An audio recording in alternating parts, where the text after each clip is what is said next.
Imam osjećaj da ćete pomisliti, rodili ovi pick-upovi u vrelim gumama kao pečurke posle kiše. Nakon predstavljanja nove Toyota Hilux, ove sezone nam je stigao novajlija na srpskom tržištu Foton Tunland V7, a Volkswagen na sve ovo odgovara modelom Amarok u najboljoj varijanti opreme Aventura sa, srce mi je poigralo, V6 turbodizelom, 3 litre radne zapremine i 240 konjskih snaga uz 600 Nm obrtnog momenta.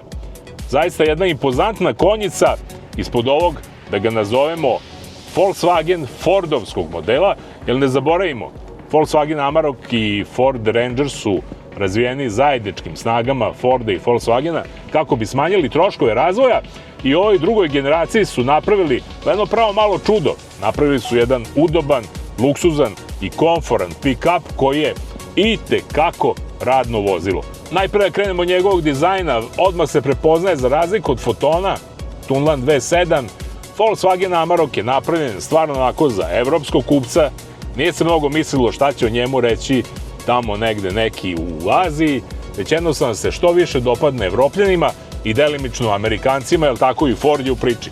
Sa druge strane, Foton je dizajniran tako da se dopadne svakom na zemaljskoj kugli ko želi veliki, udoban, luksuzan i preterano opremljen pick-up.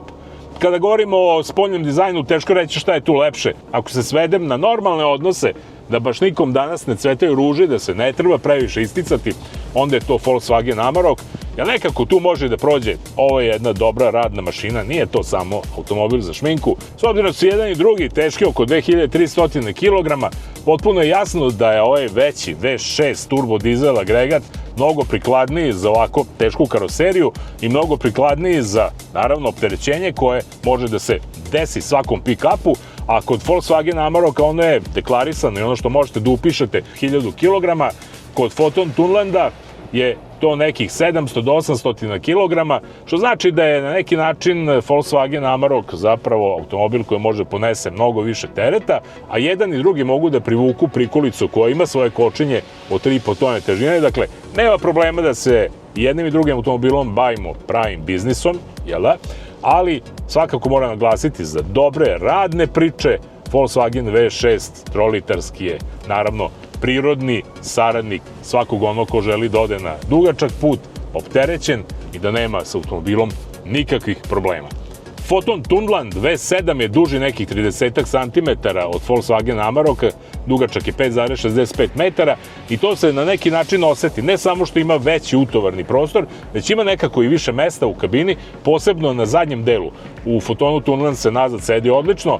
Volkswagen Amarok je zadnji deo napravio onako u stilu klasičnog pick-upa, dakle tu je klupa, sve u redu, ali za duga putovanja i za ozbiljniji komfor traži se ipak mnogo više. Svakako, to ni ne očekujemo u jednom pick-upu da imamo posebno veliki luksuz i udobno zadnje klupe, ali zna se, nazad sede majstori ili deca koji pita, ima vremena i oni da maltretiraju svoju decu jednog dana, a do tada ima da ćute i da trpe na zadnjoj klupi. Jel tata hoće da se vozi u luksuznom pick-upu? Neće kupi limuzinu, jer to nije fancy više. Da se vratimo mi na našu temu. Što se tiče pogona, jedan i drugi imaju pogona sva 4 točka, s tim što je to kod Volkswagena daleko nekako bolje odmereno, ušminkano, lakše se vrše izbori pogona, mnogo preciznije Volkswagen, uslovno rečeno, kopča zadnji pogon sa prednjim, isto tako lakše i brže prelazi u sporohodni pogon na sva 4 točka, a slična su im i zaključanja diferencijala. Tako da što se tiče terenskih sposobnosti, Volkswagen Amarok, ovaj sa V6 motorom i sa 10-stepenim automatskim menjačem, apsolutno odnosi pobedu u odnosu na Foton Tunland koji je prilično težak, a njegovih 160 do 180 konjskih snaga, kako ga ko deklariše tu konjsku snagu, ipak nisu dovoljni za ozbiljnije terenske poduhvate. Tu smo negde, bar što se tiče potrošnje, isto, ajde da kažemo, nerešeno, troše između 10 i 12 litara, sve zavisi kako ih terate, odnosno koliko su opterećeni. Foton Tunland, s obzirom da ima slabiji motor, troši nešto više goriva, jer jednostavno traži mnogo veće obrtaje. Kod Volkswagen Amaroka, ukoliko smo onako oprezni na papučici gasa, ako vozimo 90 do 110 km na sat, ta potrošnja može da padne ispod 10 litara goriva, što nije zanemarivo u današnje vreme, naročito kada štedimo, da kažem, svaki euro ili svaku litru. I još jedan podatak koji u principu i nije mnogo bitan za automobile ove klase, to je ubrzanje od 0 do 100. Foton je nešto malo brže, za 8 sekundi stiže, Volkswagen Amarok za 8,8 sekundi, maksimalna brzina im je 190 km na sat Volkswagenu, Fotonu je 180 km na sat, iako Volkswagen ima menjač sa 10 brzina, Foton ZF sa 8 brzina, nekako imam utisak da je onaj u Fotonu malo bolje usklađen, nekako radi lakše, brže i efikasnije, ali to je sad stvar možda i nekog malo dugoročnijeg testa pod nekim drugim okolnostima i opterećenjima, naravno. Što se tiče odstojanja od tla, tu je kineski model nešto malo bolji sa 24 cm, Volkswagen Amarok ima 23 cm odstojanja od tla i to je, ajde da kažem, isto tako možemo reći slobodno, nerešena situacija, baš što se tiče odstojanja. Nećemo se baš tako mnogo ni kretati nekim bespućima i sa jednim i sa drugim ovakvim modelima i ovako luksuzno urađen.